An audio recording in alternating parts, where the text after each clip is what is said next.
Everyone says the West was built by brave men and clean justice, but we know it was shaped by fear, dust, and hard choices.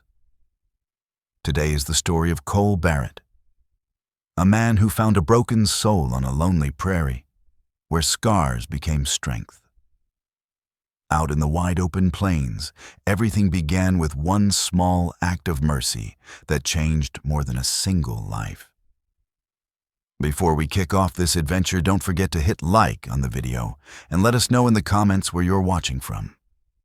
Cole Barrett hauled back on the reins the moment his eyes caught the shape hanging from the dead cottonwood in the blistered prairie.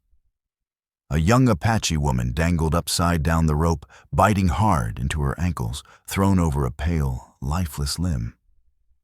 Her body curved in a broken arc, as though the weight of the sun itself had bent her. Her fringed dress hung toward the dirt, and two dark braids swayed heavy with dust and dried blood. From her hips, down along her thighs, ran ugly streaks, some brown and crusted, others still shining wet. Yet her chest moved. She was clinging to breath. Cole slid from the saddle and approached, slow boots crunching on baked ground. He stepped in behind her, one hand steadying the trembling frame, the other drawing his knife to saw through the cord. The instant steel touched hemp, she jerked, and a thin, frightened whisper slipped from her lips. "It's ripped. It hurts so bad." The words fell onto the scorched earth like a charge laid at his feet. Had any soul ridden by right then, a man standing behind a bound woman would have looked guilty without a single question asked. Cole cut clean through the rope. Her body dropped, and he caught her against his chest. Warm blood soaked into his sleeve. Far off, a curtain of dust rose where horses were running hard. Cole didn't turn to watch. He understood in that heartbeat there would be no walking away from what he'd started. He lifted her onto his horse, and at that very second, another life, his own, began swinging on a thin, unseen line. Cole Barrett never aimed for town. He guided the horse off the main trail toward an old plank cabin crouched at the prairie's edge. No church bell reached that place, no saloon lights, and most important of all, no loose-tongued crowds. The Apache woman lay senseless before him, her head resting against his coat. With every step the animal took, she shuddered faintly. Blood crept through the cloth of her dress and darkened the saddle leather. Cole kept his eyes ahead and his grip tight. When they reached the cabin, he carried her through the door. She weighed less than he expected, but her injuries carried more weight than any sack of grain. He laid her on a faded blanket near the cold fireplace and saw the truth plain. Long torn marks ran from her hips to her thighs. Bruises lay stacked upon bruises, some yellowed with age, others fresh and swollen. This hadn't been an accident, and it sure hadn't been the first time. Cole set water to boil and ripped an old shirt into strips. His hands were calloused, his movements careful, keeping the space a decent man ought to keep. The girl gave a small whimper. Her lips were split. Sweat clung to her skin, though the room baked like an oven. He finished what had to be done and stepped back. He didn't lay another finger on her. Night had already taken the windows when she finally opened her eyes. At first there was nothing but terror in that look. But seeing Cole standing far across the room, leaning against the wall with a tin cup in hand, and the fear eased a notch. Not trust, just the absence of fight. Cole set the cup beside her. "If you can drink, then drink," he said, voice rough and short. She managed to swallow, then turned her face away. Her two braids rested on the blanket, stiff with dried blood. Outside, the wind combed the open flats, carrying the smell of dust and burnt grass. Cole sank into a chair and scrubbed his hands with a rag. The blood had worked beneath his nails and didn't want to leave. He knew full well what he'd done. He had helped an Apache woman, He had saved someone meant to die on a rope. Neither deed on its own was enough to buy a man trouble in this country. Cole stared out the dark window. Night didn't scare him. What worried him was morning, when folks would start talking, dressing the story to suit their comfort. He rose and set his rifle by the door. Whoever had strung her up wouldn't be pleased to find her breathing.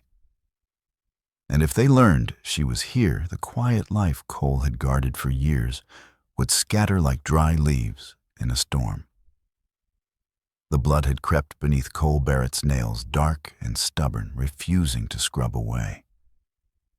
He understood full well the road he had stepped onto. He had pulled an Apache woman back from death. He had spared a soul meant for the rope. Out here, either deed alone could turn a man into trouble's next meal. Cole studied the black window pane. Night itself didn't unsettle him. What gnawed at him was the coming sun, when tongues would start wagging, twisting the tale into whatever shape fit their comfort. He rose and leaned his rifle beside the door. The ones who left her swinging from that tree wouldn't be pleased to learn she still breathed. And if word reached them that she lay under his roof, the quiet years Cole had guarded would scatter like dust. A day later, not long past noon, the thud of hooves rolled across the flats. Cole caught the sound long before he saw the rider. He stepped onto the porch. Down the dirt track to the cabin, an Apache man approached alone. His spine was straight, his eyes hard as river stone. The leather shirt he wore was worn thin, but kept neat. He halted a few paces from the gate without climbing down. "She's here," the man said. Not a question at all.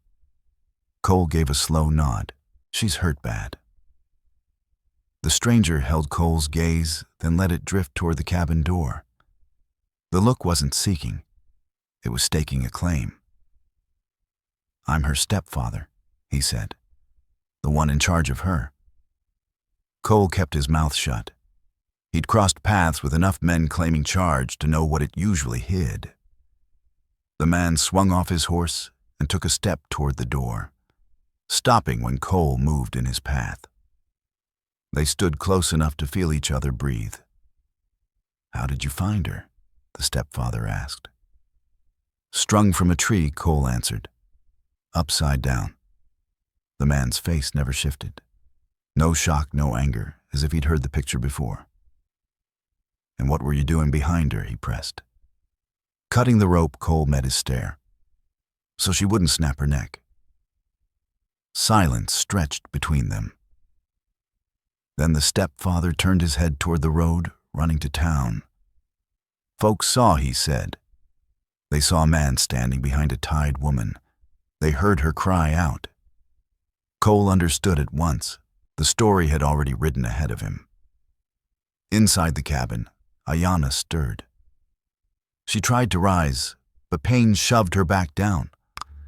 Through a crack in the door, she caught the shadows of two men facing off. When her eyes found Silas Grady, she flinched, a reflex carved by long years. The stepfather noticed it. His mouth bent in a faint curl. "She's scared," he said, "because she's been shamed." Cole kept silent. Any word now would be sharpened into a knife. "You can tell your tale," Silas went on, his tone smooth and level. "But I'll tell them you ruined her. And around here, people tend to hear my side." He turned and climbed into the saddle again. Before riding off, he added without glancing back, "If you've got any sense, you'll be gone before the town chooses for you." The horse wheeled away, dust lifting lazy into the air. Cole stood on the porch a long while. Inside, Ayanna drew the blanket tight around her fists. Her nails bit deep into the blanket cloth. She understood all too well what was riding toward them. Cole Barrett stepped back inside and rested his palm on the scarred table.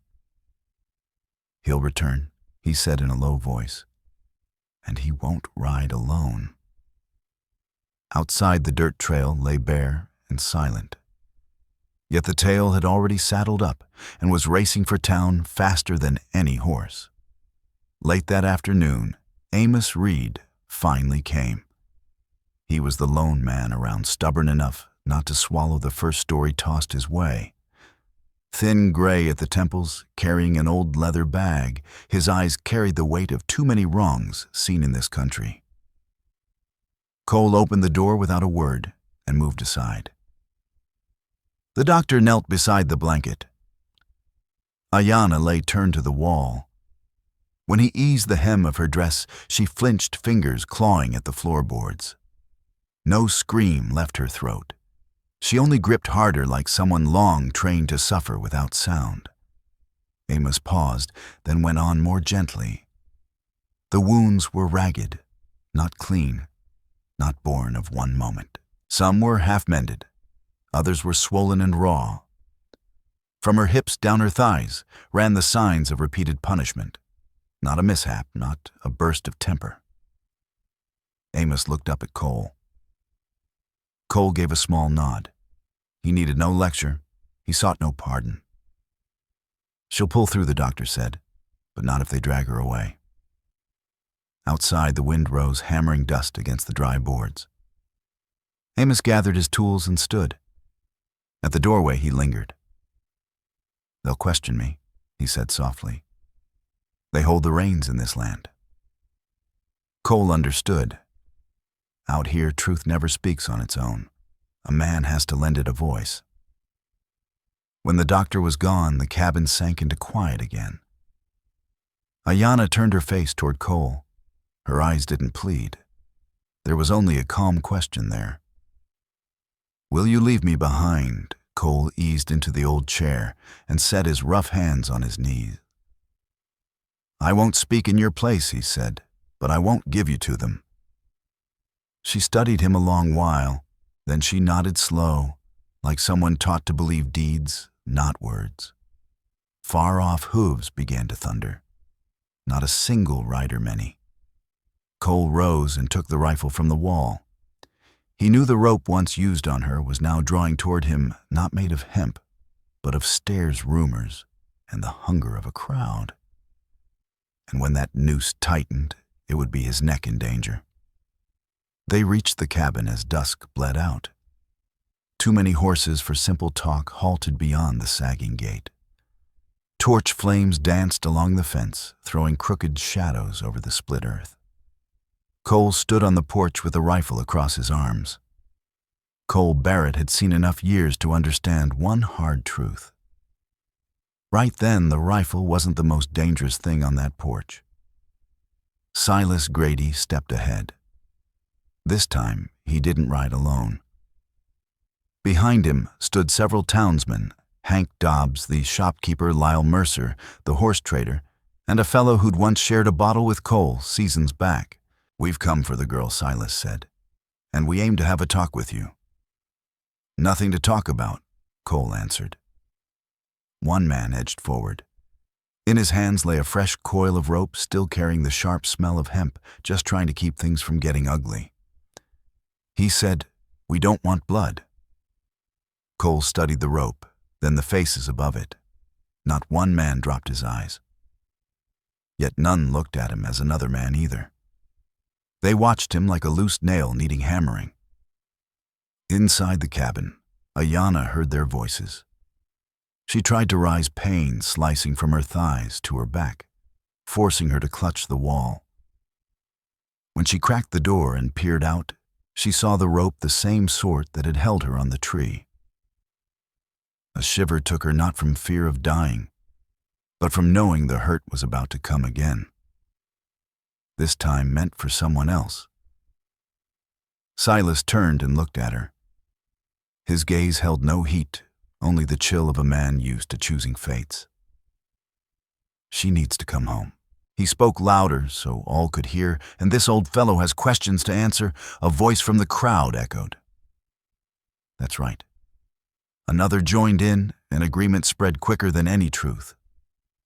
Cole stepped down one board from the porch. "You don't know what happened," he said. "And you don't want to," a man sneered. "We know enough."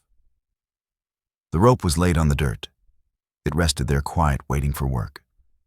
Cole saw it clear as daylight. Once a crowd makes up its mind, the truth turns into a bother. He glanced toward Ayanna. She met his look, dark eyes, heavy with fear. One silent plea lived there. If someone must hang, don't let it be you. Cole faced the men again. You want me gone, he said. Fine. A ripple of mutters rolled through them. But she stays. The air went stiff. Silas narrowed his eyes. The rope rose slowly from the ground, and in that breath, Cole knew they hadn't ridden out to talk. They didn't swarm him all at once. Two hands seized Cole's arms. Another jerked the rifle from his shoulder and tossed it aside like scrap. No one struck him. There was no call for it. A crowd always thinks it's doing the proper thing. The rope was first wound around Cole's wrists. Then they hauled him to the bare patch in front of the cabin. Torchlight wavered, cutting sharp shadows across tight faces, not angry, just certain. Silas Grady stepped close. We need to settle a few matters about the girl, he said, before we finish your hanging. Cole kept quiet. He stood straight through the rope bit his wrists. He'd watched enough scenes like this to know the verdict was already written. Ayanna appeared in the doorway. She clung to the frame to hold herself up.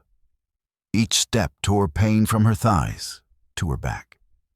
Yet she still came forward. Her dress was dark with dried blood. The two braids lay lifeless across her shoulders. When she noticed the rope biting Cole Barrett's wrists, she froze in place. Silas Grady turned toward her. His voice softened in that crawling way that chills the bones. You see, he said, I'm setting things right. She shook her head barely at all, yet enough for Cole to catch. A man in the crowd jerked the rope tighter. Cole lurched half a step. Hold on. The call came from the fringe of the gathering. Amos Reed stepped into the torch glow, breathing fast. He lifted both hands like a man aware he was walking into a storm. I've seen the injuries, the doctor said loud and clear, and I won't keep my mouth shut anymore. The crowd shifted. Silas wheeled around. Nobody asked you, he barked. But I'm speaking, Amos answered. Those marks aren't from one moment, not an accident and not made by this man. A thick silence settled. Silas gave a brittle laugh. You aiming to lecture us on how to raise our own? Ayanna suddenly spoke. Her voice was cracked, worn thin, yet steady. You hung me on that tree. The yard seemed to lose its breath. You hung me, she said again, and it wasn't the first time. A few heads turned and the crowd stirred. Not many, just enough for the rope on Cole's wrists to loosen a shade. Silas stepped nearer, hand lifted. You're hurting? You don't think straight? She met his eyes. No quiver. No tears. I am hurting, she said. But I'm not out of my mind. Amos moved ahead once more. If you go on with this, he said, it stops being justice. It turns into a crime. The rope around Cole's wrists stayed put, yet it wasn't drawn tighter either. For the first time since they'd ridden in, the surety in the yard began to crack. No one freed Cole at once. The quiet stretched on, heavy as iron. The crowd stood rooted, each man gripping his own slice of the truth. From the rear, Otis Crane stepped forward. His voice was low, but the still air carried it. I saw bruises on that girl before, he said. Long while back. Another man swallowed. So did I. Silas spun eyes sweeping the faces. You're all heeding a wounded woman and a doddering old man. Amos shook his head. No, we're seeing a pattern. He pointed toward Ayanna's thigh. Those marks sit where accidents don't land, and they show up again and again. Silas let out a sharp, ugly laugh. Our law, your law, Amos cut in. Only stands because folks kept quiet too long. A murmur rippled through the crowd. Not anger this time. Understanding moved through them. Ayana straightened her back. Each breath still carried hurt, yet her eyes no longer shrank away. She faced them one by one. "No one tied me to that tree but him," she said. "But plenty of you saw me return with bruises. And none of you spoke." The words blamed no single man. They weighed on them all. Silas Grady stepped closer. "You owe me your life." "If it weren't for me, no." She cut him off. "I owe you fear." A hand settled on Silas's shoulder. Wyatt Boone. No one had marked his arrival. His face looked worn, but his tone was iron. "That's enough," he said. "You're coming with me." Silas pulled away. "You mean to take her word?" Wyatt glanced at Cole Barrett, still standing there, the rope biting his wrists. "No," he said. Two men moved in to help. Silas was held for the first time. He was no longer the one shaping the tale. Just another man touched by the laws he'd twisted. The rope slipped from Cole's wrists. No apology followed, only a thick, uneasy air. Ayana turned aside. She didn't watch Silas being led off.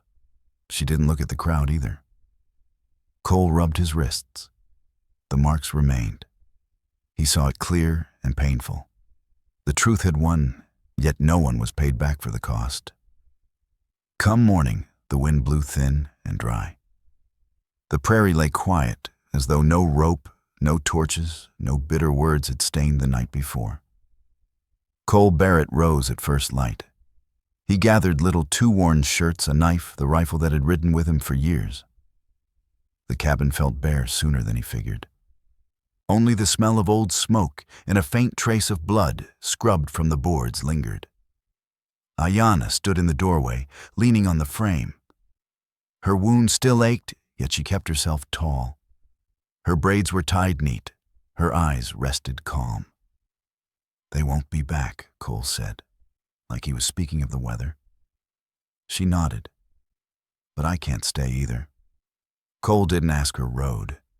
Out here, that question often meant a way to hold a person down.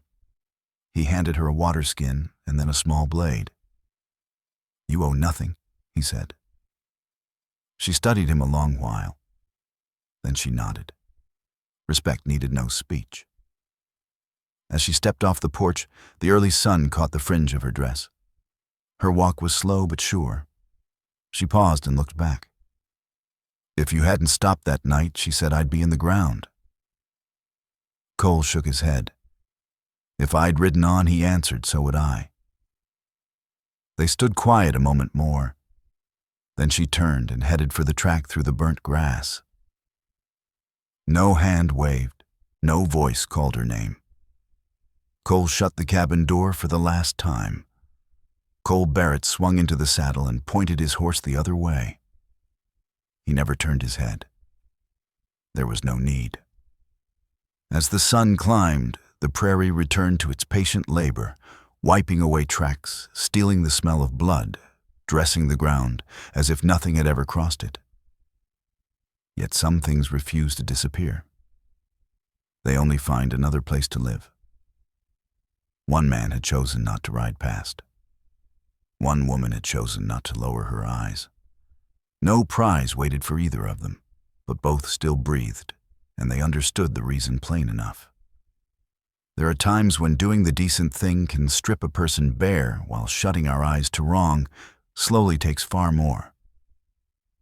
A life can narrow to two roads: step aside to guard our comfort, or halt and stand for what is right, even knowing the bill may be steep.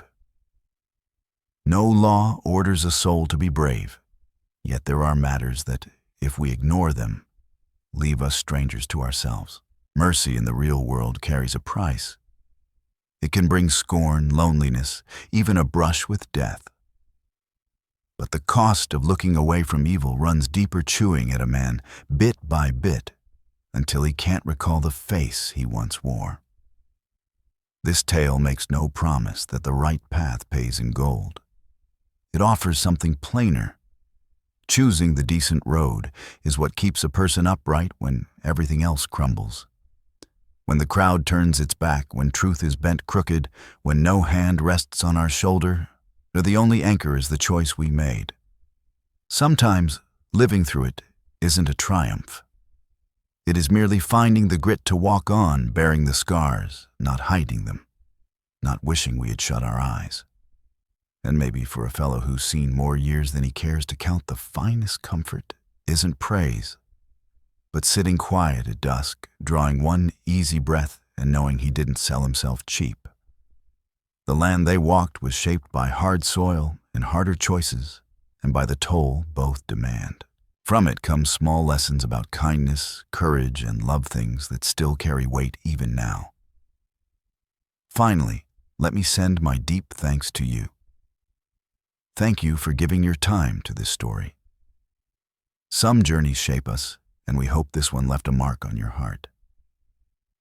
There are more paths ahead, more legends of love, hardship, and redemption beneath the western sky. Please subscribe, leave your thoughts, and travel with us once again. Thank you, and God bless. Aviso legal/disclaimer. The stories presented here are creative expressions and may mix historical inspiration with dramatized scenes. iTools contribute to some elements of voice imagery and structure, but every published story is refined by editors and creators to ensure authentic emotional impact.